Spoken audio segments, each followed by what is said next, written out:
जय हिंद साथियों, welcome back to my YouTube channel Bhairav coaching classes में मैं विनय भैया आप सभी का हार्दिक स्वागत करता हूं। कैसे आप सब लोग? आई होप, मैं आशा करता हूं सब लोग मस्त और तंदुरुस्त होंगे। सो फ्रेंड, जैसा कि ये वीडियो उन विद्यार्थियों के लिए मोस्ट इंपॉर्टेंट होने वाला है जो विद्यार्थी NMMS एग्जाम की प्रिपरेशन कर रहे हैं। सो फ्रेंड्स, आप भी NMMS एग्जाम की प्रिपरेशन कर रहे हैं, इस वीडियो में अंत तक बने रहे। वीडियो आपके लिए बहुत ही हेल्पफुल होने वाला है। सो फ्रेंड्स, बिना समय को बर्बाद किए फटाफट वीडियो में आगे बढ़ते हैं। देखिए, जैसा कि हमारा टॉपिक चल रहा है कार्बन, और कार्बन में आज हम चर्चा करने वाले हैं फ्लोरीन पे। ठीक, सो फ्रेंड्स देखते हैं फटाफट फ्लोरीन को। देखिए फ्लोरीन, तो फ्लोरीन कार्बन के अपर रूपों में एक है। देखिए फ्रेंड्स, जो आपको ये स्क्रीन पे आइकन दिख रहा है, इमेज आपको दिख रही है, किसकी है? ये फ्लोरीन की है। जो आप देख रहे हैं तो क्या है? ये फ्लोरीन है। तो फ्लोरीन कार्बन के अपर रूपों में एक है। अब देखिए, जो फ्लोरीन होता है तो ये कार्बन का एक अपर रूप होता है।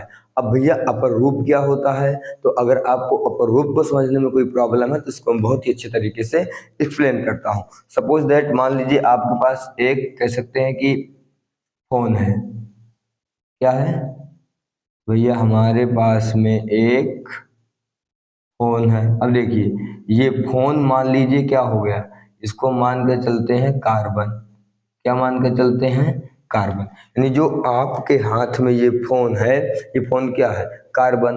अब देखिए, अब ये जो फोन है तो ये कह सकते हैं अलग अलग ब्रांड है, कई सारी कंपनियां हैं। जैसे मान लो कह सकते हैं कि एप्पल, ओप्पो, वीवो, ऐसे करके MI, डट डट तमाम कंपनियां हैं। तो फोन एक है लेकिन इसके ब्रांड क्या है?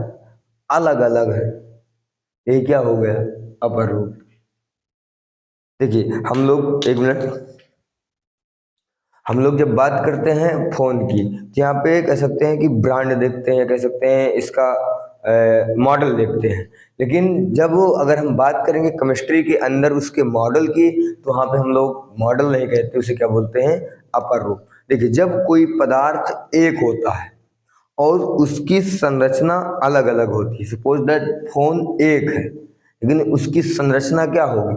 अलग अलग होगी। एप्पल का फोन देखने में अलग होगा, ओप्पो का देखने में अलग होगा, वीवो अलग होगा, MI का अलग होगा। तो ये क्या हो गए? संरचना इनकी हो गई। यानी देखिए, है फोन, कह सकते हैं पदार्थ वस्तु एक है लेकिन वो क्या है? भिन्न भिन्न रूपों में है। तो ऐसे ही जब कोई पदार्थ एक होता है और उसके कई सारे क्या होते हैं? अपर रूप होते हैं। हम कह सकते हैं उसकी जब कोई पदार्थ एक है और उसकी संरचना अलग अलग है, कह सकते हैं भिन्न भिन्न है, तो उसे क्या बोल देते हैं? अपर रूप। तो ऐसे ही कह सकते हैं फ्लोरीन भी क्या है? कार्बन का एक अपर रूप है। फ्लोरीन के एक अणु में, अब देखिए, जो फ्लोरीन का एक अणु होता है तो उसमें कितने परमाणु कार्बन के आ सकते हैं? 60, 70 परमाणु भी हो सकते हैं, 90 परमाणु भी हो सकते हैं, और 120 परमाणु भी हो सकते हैं। अगर आपको समस्या है, कह सकते हैं अणु और परमाणु को समझने में, इसको अणु और परमाणु को, तो देखिए, जब कई सारे परमाणु मिलते हैं तब क्या बनता है? अणु बनता है। सपोज दैट, एक एग्जांपल तो इसको समझते हैं। मान लीजिए लड्डू आपने सबने खाया होगा, शादी ब्याह में लड्डू मिलते हैं, कह सकते हैं बूंदी का लड्डू सबने खाया होगा। नहीं खाया होगा तो भी अच्छी बात है, खाया है तो और अच्छी बात है। देखिए, लड्डू अगर हम बात करें लड्डू की, जो लड्डू होता है बूंदी का, तो कैसे बनता है? तो भैया सीधा सा मतलब है, जब उसमें कई सारी बूंदी होती हैं छोटी छोटी, अगर उसको आप कह सकते हैं निकालेंगे उससे तो एक कह सकते हैं गोल शेप का एक निकलेगा, उसे बोलते हैं बूंदी। ठीक, तो बूंदी, जब कई सारी बूंदी मिलती हैं तब क्या बनता है? लड्डू बनता है। तो ऐसे ही जब कह सकते हैं कई सारे परमाणु मिलते हैं तब क्या बनता है? अणु बनता है। तो जो फ्लोरीन होता है, तो फ्लोरीन के एक अणु में कह सकते हैं 60 परमाणु भी मिल सकते हैं। तो जब 60 परमाणु मिलेंगे तब फ्लोरीन का एक अणु बनेगा। या 70 परमाणु मिल करके फ्लोरीन का एक अणु बना सकते हैं, या 90 परमाणु मिलकर फ्लोरीन का एक अणु बनाते हैं, 120 परमाणु मिलकर भी फ्लोरीन का एक अणु बनाते हैं। अब ये परमाणु किसके हैं? तो परमाणु है कार्बन के। कह सकते हैं किसी भी पदार्थ की मूल इकाई को कह सकते हैं परमाणु कहते हैं। यानी पदार्थ जिन छोटे छोटे कणों से मिलकर बना होता है उसे क्या कहा जाता है? तो भैया उसे परमाणु कहा जाता है। जैसे बूंदी किससे मिलकर बना है? तो बूंदी की जो मेन इकाई है तो क्या है वो कह सकते हैं, सॉरी लड्डू किससे मिलकर बना हुआ है? तो लड्डू मिलकर बना हुआ बूंदी से। तो जो लड्डू की मेन इकाई है, मुख्य इकाई है तो क्या है वो? बूंदी है। तो ऐसे ही परमाणु अणु कब बनता है? जब कई सारे परमाणु मिलते हैं। जब एक ही प्रकार के कह सकते हैं बहुत सारे परमाणु मिलकर किसका निर्माण करते हैं? अणु का निर्माण करते हैं। सो फ्रेंड आई होप, मैं आशा करता हूँ आपको ये अणु और परमाणु वाला भी कंसेप्ट क्लियर हो गया होगा।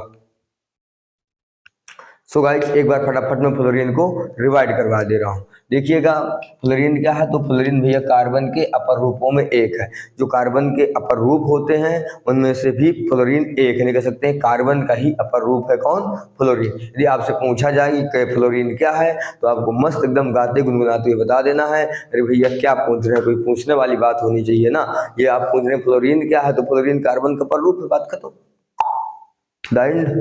देखिए अब फ्लोरीन के एक अणु में अगर पूछा जाए कितने परमाणु होते हैं तो फ्लोरीन के एक अणु में 60 भी हो सकते हैं, 70 भी हो सकते हैं, 90 भी हो सकते हैं, 120 परमाणु भी हो सकते हैं। सो गाइज आई होप, मैं ऐसा करता हूँ ये वीडियो आपको फ्लोरीन के कंसेप्ट को क्लियर करने के लिए एकदम मज़ेदार रहा होगा। सो फ्रेंड्स यदि वीडियो आपको मज़ेदार लगा हो तो हमारे इस वीडियो को लाइक, यदि आप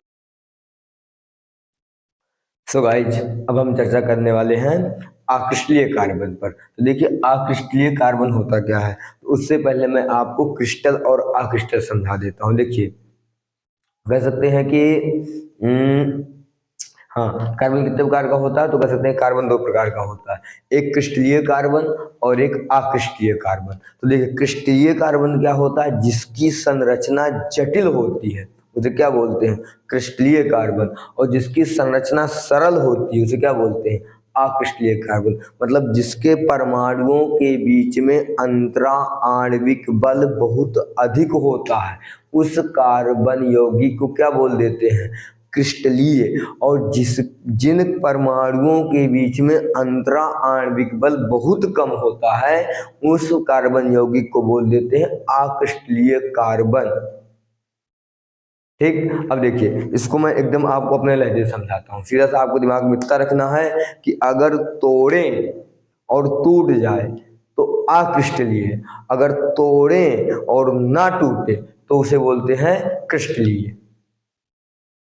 सो गाइज आई होप, मैं ऐसा करता हूँ ये बात आपको समझ में आई होगी क्रिस्टलीय और अक्रिस्टलीय क्या है। तो अगर तोड़े टूट जाए तो अक्रिस्टलीय और तोड़े ना टूटे तो क्रिस्टलीय। सो गाइज देखिए कार्बन की ऐसी संरचना जिसमें कार्बन के परमाणुओं की संरचना सरल होती है, मतलब जो कह सकते हैं जो कार्बन के परमाणु होते हैं उनके बीच में जो अंतरा आणविक बल होता है वो क्या होता है? बहुत कम होता है। मतलब उनकी संरचना क्या होती है? सरल होती है। ठीक, तो अक्रिस्टलीय कार्बन कहलाते हैं। देखिए जैसे चारकोल, आप जो इमेज पे चित्र देख रहे हैं ये किसका है? तो भैया ये चारकोल का है। तो चारकोल देखने में कैसा लगता है? ऐसा होता है। Number 2 जानतो charcoal. नंबर 2 पे क्या है? देखिए जो आपको दिख रहा है क्या है? ये जानतो चारकोल है। ठीक, यानी कि आपको जो हड्डियां दिख रही हैं ये हड्डियां जब मिट्टी के नीचे दब जाती हैं और वहाँ पे ऑक्सीजन की मात्रा बहुत कम हो जाती है तो ये हड्डियां कार्बन में बदल जाती हैं और ऐसे कार्बन को हम लोग बोलते हैं जानतो चारकोल। ठीक, इसके बाद शुगर चारकोल और आप लोग लास्ट में देख रहे हैं कोयला। देखिए जो आपको इमेज दिख रही है किसकी है? कोयले की है। सो गाइज आई होप मैं आशा करता हूँ ये वीडियो आपको यहाँ तक इन सारी चीज़ों को क्लियर करने के लिए बहुत ही हेल्पफुल हुआ होगा। यदि वीडियो आपके लिए हेल्पफुल हुआ हो तो हमारे इस वीडियो को लाइक, और हमारे चैनल में यदि आप अभी तक नए हैं तो हमारे चैनल को सब्सक्राइब करें, साथ ही बेल आइकन घंटी को दबाना ना भूलें। और इस वीडियो को कह सकते हैं अपने फ्रेंडों तक ज़्यादा मात्रा में भेजें ताकि उन्हें भी इन सारी चीज़ों को क्लियर करने का मौका मिल सके। सो फ्रेंड्स, आई होप आज के लिए इतना ही। मिलते हैं किसी नेक्स्ट वीडियो में, तब तक के लिए जय हिंद।